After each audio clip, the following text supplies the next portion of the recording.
Bəli, yenidən qaydaları pozma verilişində biz görüşürük. Hər vaxtınız xeyirli və uğurlu olsun. Yollarda maksimum dərəcədə diqqətli olmağı hər birinizə yenə də tövsiyə edirik. Hər birinizə təhlükəsiz yollar dilirik və belə gözəl notlarla başlayırıq bugünkü qaydaları pozma verilişini. Aparıcınız mən Ceyhun Həsənli, Avto FM-in studiyasındayım. Əlbəttə ki, tək deyiləm. Qəza əleyhinə kursların məşqçisi Aqil müəllim Rəhimov bizim qonağımızdır. Xoş gördük sizi Aqil müəllim, xoş gəlmisiniz. Axşamınız xeyir. Necəsiz Aqil müəllim? Əla. Tək ki, hər zaman əla olasınız, tək ki, hər zaman yaxşı olasınız. Yollarda hər gün minlərlə sürücü bir-iki hərəkət edir. Onların arasında çıkan arxasına yeni əyləşənlər də var. Təcrübəsizlik, həyəcan, belə deyək, diqqətsizlik və bəzi qaydaları tam bilməmək, mənimsəməmək bəzən digər sürücülər üçün doğrudan da, yəni təcrübəli sürücülər üçün biraz maneə və çətinlik yaradır. Bugün məhz bu mövzunu müzakirə edəcəyik. Yeni sürücülər yollarda sizə hansı maneələri yaradır? Yaradırmı ümumiyyətlə? Nədən bilirsiniz ki, bu sürücü yeni sürücüdür? Hörmətli dinləyicilər, mənim bilirəm ki, sizin deyəcək sözləriniz çoxdur, mənim də deyəcək sözlərim çoxdur, amma ən çox fikirləri söyləyən Aqil müəllim olacaq. Bugün WhatsApp nömrəmizə siz fikirlərinizi yazıb göndərə bilərsiniz, yazılı və səsli şəkildə. WhatsApp 055 455 10 77. Elə ilk sualım Aqil müəllim sizə də belədir. Aqil müəllim, bax birinci ondan başlayaq ki, yeni sürücünü yolda necə tanımaq mümkündür? Yəni sizcə hansı davranışlardan onun təcrübəsiz olduğunu hiss eləmək olar? O dəqiqə hiss eləmək olur Ceyhun. Deməli, yəqin siz də hiss eləmisiniz. Deməli, qeyri-dəqiq hərəkətlər, elə bir qorxa-qorxa maşını sürür. Ondan başqa deməli, döngələrə girə bilmir, yanır, dala verir, sonra döngəyə girir. Bəli, özgüvənsizlik. Özgüvənsizlik. Deməli, mən onları qınamıram və bu barədə danışacağam. Amma ki, yeni sürücülər budur. Bir də ki, sağa dönmək istəyir də, məsəl üçün, sola meyllənib, sonra sağa dönür. Dönmüşlə sağa yanır, amma meyllənir, sonra zolaqdan zolağa keçə bilmir. Ümumiyyətlə, bilirsiniz, yeni sürücüyə güzəşt eləmək lazımdır. Bu barədə biraz sonra danışaram, amma o dəqiqə hiss eləmək olur. O dəqiqə hiss eləmək və burada iki cür münasibət bəsləyən insanlar var. Yeni sürücünü görüb ona mane olmamaqla kömək edənlər və yeni sürücünü görüb sevinərək, aqressiya mənbəyi taparaq ona siqnal verib çaşdıranlar. Bax belə.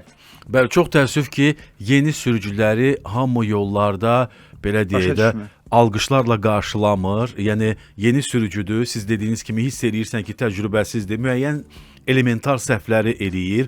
Çünki adam yenidir. Yəni hələ ki nə qədər öyrənsə də, nə qədər bilsə də, yəni yol biraz elədir ki, yolun özünün də müəyyən o abu-havası var, hansı ki onlara yeni sürücülərə təsir göstərir. Amma bunu yeni sürücüləri hamı xoş qarşılamır. Bəzən və bir çox hallarda aqressiv, yəni münasibət göstərirlər. Və çaşdırırlar hərdən. Bəli. Sizin ümumiyyətlə olubmu, çaşdırıblarmı təcrübəlilər? Ümumiyyətlə yeni avtomobili idarə eləyəndə həmin o vaxtları bilməm 3 il öncə, 5 il, 10 il, 15 il, 20 il xatırlayırsınızmı? Necə idi? Aqil müəllim sizin özünüzdə. Yəni necə təzə başlayanda necə idi? Siz də təcrübəli. O vaxt düzdür indi sizin vaxtınızda avtomobillər də belə çox deyildi. Onda da çox idi öz vaxtına görə, amma bu qədər deyildi. Bu qədər deyildi də Aqil müəllim. Yəni o vaxt nə hiss eləyirdim?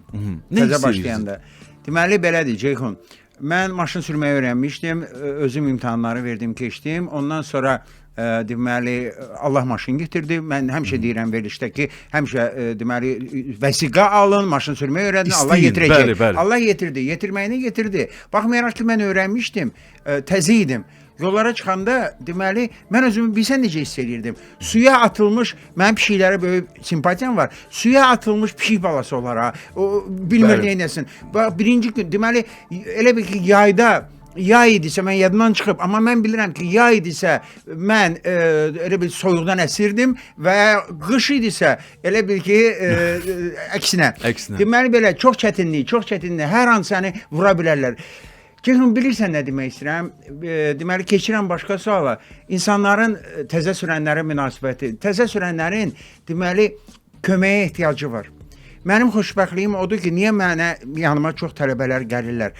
Bəzi müəllimlər tələbənin üstünə qışqırırlar ki, niyə eləmirsən, səhv eləyirsən.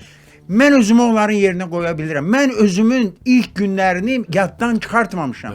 Həmişə mənim yadımdadır ki, mən nə çətinlə o vaxtı nə hisslər keçirmişəm. Mən bilirəm ki, onlar o hissləri keçirdirlər. Ona görə qışqırmaq nədir? Qışqırmaq yox. Onların nədən çətinlik çəkdiklərini bilirəm. Həmin şeylərdən başlayıram öyrətməyə.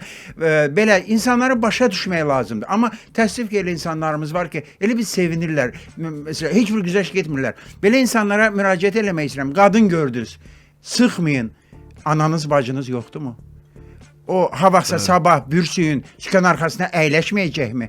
Sizin elədiyiniz hərəkəti kimsə onlara qarşı eləsə sizə xoş olacaqmı? Hətta siz onun yanında olandadır. Bəzən baxmırlar, kişi var yanında, yoxdur. Pis sürür, siqnal, nə əl-qol atmaq. Deməli, belə kişi xeylağı, cavan oğlan görürsünüz. Sizin qardaşınız, atanız yoxdurmu? Hansı ki, hələ maşın sürmüş, sabah sürəcək.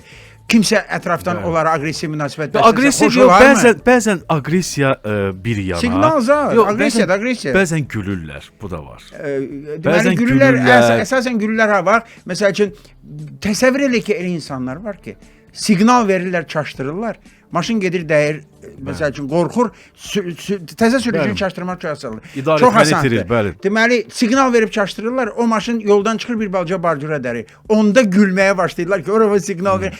Nə qədər səviyyə aşağı olmalıdır ki, hamıdan getmir də, müəyyən 10%-dən gedir, 15%-dən. Hamı belə deyil. Yox, 10-15%-dən gedir, bəlkə 5%-dən gedir. Deməli, nə qədər səviyyəsiz olasan ki, sən başqasının qəzaya düşdüyündən və sənin siqnalından düşdüyündən sevinəsən. Ceyhun inan ki, belə insanlar var. Çox təəssüf ki var. Siz ola bilər, bəlkə rastlaşmısınız belə insanlarla. Bizə fikirlərinizi, bax, bu ümumilikdə bu mövzu ətrafında fikirlərinizi yazıb göndərə bilərsiniz. Sizcə, yeni sürücülər yollarda sizə hansı maneələri yaradıb? Yeni sürücünü nədən bilirsiniz? Bəli. Sualı belə də qoy, hələ belə də qoy. Qoy yadına salsınlar dinləyicilərimiz, təzə sürməyə başlayanda onlara nə maneə yaradırdılar və yaxud onlar başqalarına nə maneə ola bilər elə yaradırdılar. yeni başlayanlar var, indi radiomuza qulaq asırlar, Avto FM-ə. İndi bəlkə də indi rastlaşıblar da, bugün səhər çıxıblar və görüblər ki, yeniyəm deyə aqressiya var, gülüş var, nə bilim, istər-istəməz maneələr yaradır. Yəni həm yeni sürənlər yazsınlar, köhnələr də yadlarına sala bilirlərsə salsınlar ki, ilk vaxtlarda nə çətinliklər var idi. Ümumilikdə bax, bu mövzular ətrafında bizə fikir yaza bilərsiniz. Mən yenidən WhatsApp nömrəmizi sizin üçün xatırladıram, yazılı və səsli mesajlarınızı gözləyirik. WhatsApp 055 455 10 77. Aqil müəllim illərin təcrübəli insanıdır, hər zaman yollardadır, kifayət qədər tələbələriniz var, Aqil müəllim. Mənə birisi də maraqlıdır, həm də artıq deyək ki 10 dərs, 15 dərsini bilmirəm də müddəti nə qədərdir, ola bilər daha da davamlı olsun. Bəli. Bu dərslərdən sonra Aqil müəllimin nə qədər də sizin yanınızda öyrənsə, nə qədər də təcrübə qazansa, o artıq yenə də yollarda yenidir və siz onun artıq yanında olmayacaqsınız.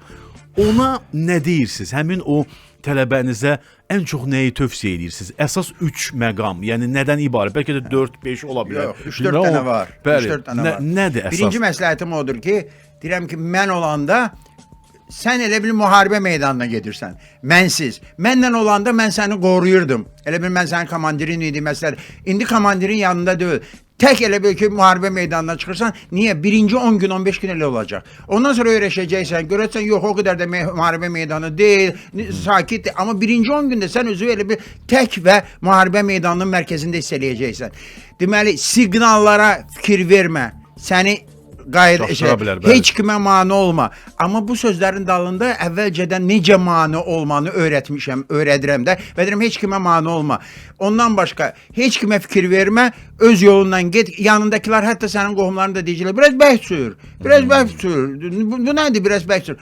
Amma o qəzadan sonra çıxardıb bir manat sənə verən olmayacaq. Ona görə heç kimə qulaq asma, necə öyrə, demirəm yavaş sürməli yerdə yavaş, məsəl ki, məktəbin yanında, bəhs sürməli yerdə aeroport yolunda, heç 90-lıq yolda 20 ilə sürməyəsən. Və mən nə xahiş edirəm onlardan? Bilirsən ki, ürəyim yanır da, çətinlikdir, o mənsiz çətin olacaq, mən bilirəm. Deyirəm ki, bir ay ərzində mənə mesaj yaz, çox şey yazmaq lazımdır. Birinci dəfə gedəndə mütləq getdin işə, salamatçılıqdır sözünü yaz, evə çatanda salamatçılıqdır, sonra 3 gündən bir yazacaqsan, sonra 5 gündən bir aydan sonra, bir ay sən dözə bilsən, bu ətrafdakı vəziyyətə. Daha mənə yazmaya bilərsən. Ondan sonra yollarda görüşəcəyik. Baxacağam ki, şpaklyoqkan yoxdur, hər şey yaxşıdır. Bəli. Dinləyicilər artıq reaksiya verirlər. Yazıblar ki, ən böyük problem qəfil əyləci basırlar. Öndə deyir heç bir maneə yoxdur, amma həyəcanlı olduqları üçün ayaqları həmişə yəni bax elə əyləcidə olur. Ara məsafəsini saxlamasan gərək hər gün maşın rəngləndirəsən deyir dinləyicimiz. Bax ilk bir psixoloji məqamı yazıb göndərib. Aha, əlavəm var. Buyurun. Deyirsiniz ki, məsafə saxlamaq lazımdır. Əlbəttə məsafə saxlamaq lazımdır. Mənim maşının arxasında məsafə saxla sözü var və çox müəllimlərin maşınında məsafə niyə? Təlim maşınıdır. Bu adam səhv eləyə bilər. Hətta mən istəyərdim yazım, prosta yazı çox olur. Siqnal vermə yazardım. Ürəkdən yazardım. Çünki ən böyük problem Ceyhun 60-lıq yolda 60-dan gedirsən, daldan siqnallar. Sağ yol zolaqla gedirsən, gənə də siqnallar. Ona görə o məsafə saxla normal haldır. Bəli. Deyirəm ki, Aqil müəllim, aqressiv olanlar var, belə mənfi reaksiya verənlər var, amma onların tam əksi normal çox gözəl münasibət göstərənlər də var. Məsələn, onlardan biri bizim dinləyicimiz Tural bəydir. Yazıb ki, salamlar, əleyküm salam Tural bəy. Mən yeni sürücü görəndə maksimum dərəcədə kömək eləməyə çalışıram. Hətta pəncərəni açıb ürək-dirək də verməyə çalışıram. Çünki onlar çox həyəcanlı olur və yeni sürücülərə qarşı olan bu davranışı müsbət qarşılamıram, yəni neqativi müsbət qarşılamıram. Məncə onu edən sürücülər keçmişini unutmamalıdırlar deyə əlavəm var. Yazır. Tural bəy, sağ əliniz bütün o aqressiv sürücülərin başına qapaz deməli qapaz kimi yox, prosta sağ əliniz o aqressiv sürücülərin başına. Bəli. Bizim müzakirəmiz davam edəcək. Siz də yaza bilərsiniz, səs göndərə bilərsiniz.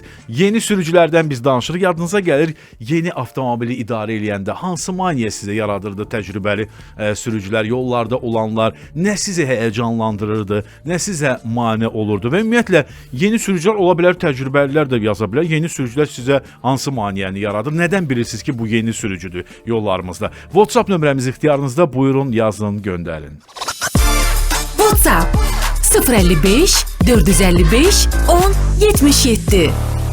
Araz bəy yazıb ki, Aqil müəllim, yeni maşın sürən sürücülər, xüsusən də qadın və qız sürücülər Zığdaş yolu, aeroport yolu və magistral yollarda arxadan gələn sürücülərin uzaq işığı yandırıb tez-tez siqnal verməsindən çaşıb özlərini itirə bilirlər. Bu da onların bir anlıq vəziyyətə nəzarəti itirməsinə və təhlükəli qəzanın baş verməsinə səbəb ola bilər deyir. Razısınız da siz də bu fikirlə? Çox düz deyir. Səsli mesajlar var. 7118 nömrəli abunəçi göndərib. Buyursun.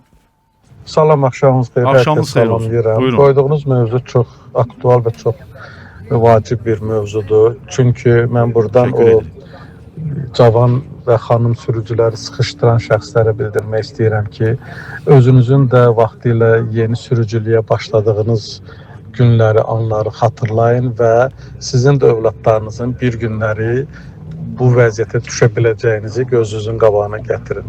Bir misal çəkmək istəyirəm, olan bir hadisə. Bir il bundan qabaq mənim bir iş yoldaşım, xanım həmkarım bu Yasamal kənar dairəvi yolla gələndə orada iki yol var. Biri gedir Sədərəyə, biri isə qalxır belə dairədən fırlanıb Qurt qapısı tərəfdən şəhərə girişdir. Orada yəqin bilərsiniz, orada bir üçbucaq xətt vardı ki, oranı kəsmək olmazdı. Gərək biraz öncədən sağ yolu götürəsən. Bizim bu xanım sürücünü soldan bir cavan oğlan sıxışdırdı, belə loru dildə desək. Xətti üstündən kəsdi və bu xanım da biraz təcrübəsiz bu maşını qaçırtmaq istəyəndə öndəki maşına istəmədən arxadan zərbə endirdi və iki maşında elə bir ki zədələndi. Hətta üçüncü maşında da biraz yüngül xəsarət dəymişdi. Və ən pisi oydu ki, xanım deyirdi ki, həmin oğlan deyir, yanımızdan gəlib keçəndə baxdı və mənə belə rişxəndlə güldü ki, yəni sən sürə bilmirsən. Bax, məsəl üçün, mən elə şəxsləri çox qınayaram. Yəni, belə eləmək olmaz. Bu bir Azərbaycan kişiliyinə, Azərbaycan mentallığına yaraşmaz. Sən əksinə bir xanımın yolda qəza törətdiyini görəndə düşüb ona kömək eləmək Bəli, əvəzinə tam razı. özün bahis olduğun qəzaya görə hələ ondan da bir gülürsən. Bəli. Bax belə olmaz. Tam dəstəkləyirik. Təşəkkür edirik. Dinləyicimizə təşəkkürümüzü bildiririk. Çox sağ olsun ki, belə bir mesaj göndərdi və ümumiyyətlə baş verən hadisəni bizə danışdı və söylədi. Mən görürəm, digər mesajlar var, davam edəcəyik. Çox xahiş edirik dinləyicilərimiz, biraz da səbirli olaq. Eldəniz və digər dinləyicilərimizin mesajlarını mütləq səsləndirəcəm. Bilirsiniz nə məqama toxunmaq istəyirəm? Bayaq Araz bəy də, Tural bəy də və bir çox dinləyicilərimiz, hətta səsli mesajda da dinləyicimizin düzdür adını bilməsəm də təşəkkür edirik. Mövcud real baş vermiş hadisəni bizə danışdı, qadın sürücülərlə bağlı, hansı ki, çox zaman ümumiyyətlə bu barədə gileygüzar edirlər. Çox təəssüf ki, belə bəylər var, belə kişilər var ki, qadınlara biraz yuxarıdan aşağı baxırlar. Çox təəssüf.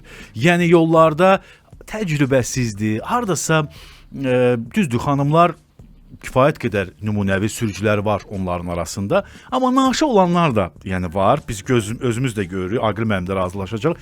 Bu nədən irəli gəlir? Düzdür, bu ümumi bir mövzudur əslində. Yəni bu qadınlara qarşı əslində bir gün bu mövzunu gündəmə gətirək. Sadəcə bu anda istədim ki, bunu soruşam. Çünki dinləyicilərimiz artıq bir neçə mesaj göndərdi. Bu nədən irəli gəlir? Yəni niyə bizim qadın sürücülərimizi belə yollarda sıxışdıran çox təəssüf ki, dırnaqarası bəylər var. Niyə? Deməli, çox qəribədir Ceyhun. Həmin oğlan hansı ki, xanımı qəzaya saldı, o əgər biz necə deyik, sükandan qıraq, həmin oğlan da bəlkə mədənidir. Belə çox qəribə, maşın insanların bəzilərini aqressiv edir. Mən inanmaram ki, elə bir kişi olsun ki... Burada sizdən razı.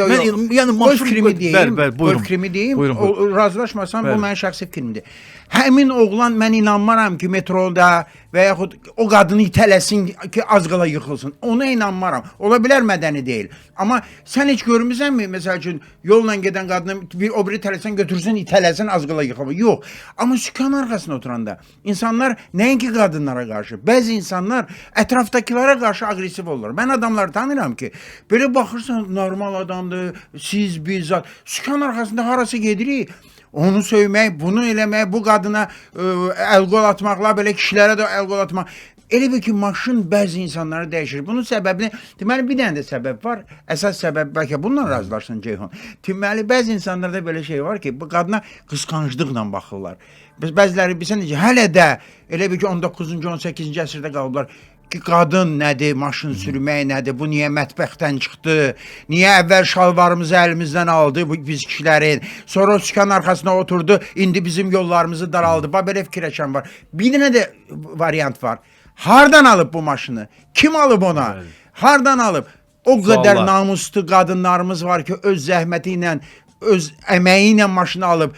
Bu suallar hardandır? Amma bu suallar var. Yəni demək istəyirəm ki, psixologiyada söykənir və maşın bəzi insanlara aqressiv edir. Mənim fikrim budur. Yəni maşın, mən demirəm ki, siz doğru demirsiniz. Əstəğfurullah, Aqil müəllim, bu sizin əlbəttə ki, fikrinizdir. Yəni mən sizə etiraz eləmirəm. Sadəcə olaraq, yəni niyə mən inanmıram ki, yəni o insan, yəni aqressivlik əslində hər istənilən yerdə, yəni iş yerində, cəmiyyət arasında, avtomobil sürərkən fərqi yoxdur, lap elə evdə yaxşı deyil. Yəni hər bir şeyin ola bilər, müəyyən qədər əsəb olarsan, reaksiya verərsən, bu normaldır, emosiyalardır, amma patoloji aqressiv, bəli, sən onu təsir eləyəcək, negativ təsir edəcək şəkildə məncə olmamalıdır və yollarda ümumiyyətlə olmamalıdır. Əlbəttə. Yəni məhz, yəni deyək ki, indi bəylər arasında hardasa deyək, amma qadına qarşı yenə belə bir münasibət göstərmək, həqiqətən mən dinləyicimizin o fikrindən razıyam ki, qadına qarşı niyə yəni bunu edirsən? Bəlkə də öyrəşmisən artıq sən bunu etməyə. Biz bilmirik, evdəki qadınlara da şiddət göstərirsən. Bəli, bu da ola bilər. Yəni çox təəssüf ki, yəni bax belə negativ halları biz yollarda görürük və dinləyicilərimiz də bu barədə danışırlar. Bu dəqiqə mesajlara keçəcək. Axırıncı bir şey deyim. Mən elə gəlir ki, elə insanlar hansı ki, aqressivliyi göstərib hətta qəzaya salırlar. Onlar, mən bayaq dedim də, sən fikirləşmirsən, elə adam fikirləşmir ki, sabah anası, bacısı sükan arxasında. Yəqin ki, elə tipli adamlar anasını və bacısını ömründə maşın sürməyə qərar qəbul edib ki, olmaz. mətbəxdən çıxmayın və ona görə də rahat başqa qadınlara qarşı bunu hərəkət eləyir. Çünki özünü, anasını, bacısını onların yerinə qoya bilmir. Mən belə fikirləşirəm. Yox, bilirsiniz necə? Elə geyim var ki, mən də geyinmirəm. Amma bu demək deyil ki, mən kimdəsə o geyimi görüb onu tənqid eləməliyəm və ya da təkfir Və ya eləməliyəm. divara dırmaşdırmalısan maşında. Yəni bu hər kəsin öz azad, yəni seçimi var. Kimisi öz xanımını, adam var ki, sosial şəbəkələrdə də biz bunu görürük. İndi deyək ki, məşhurlardırmı? Xeyr, məşhur insanlar da olmur. Bəzən öz qızına, öz həyat yoldaşına avtomobil alır. Onun arzusudur bu. Yəni imkan daxilində ala bilər bunu. Amma adam var ki, razıyam sizdən. Qoymur. İndi onun da müəyyən səbəbləri ola bilər.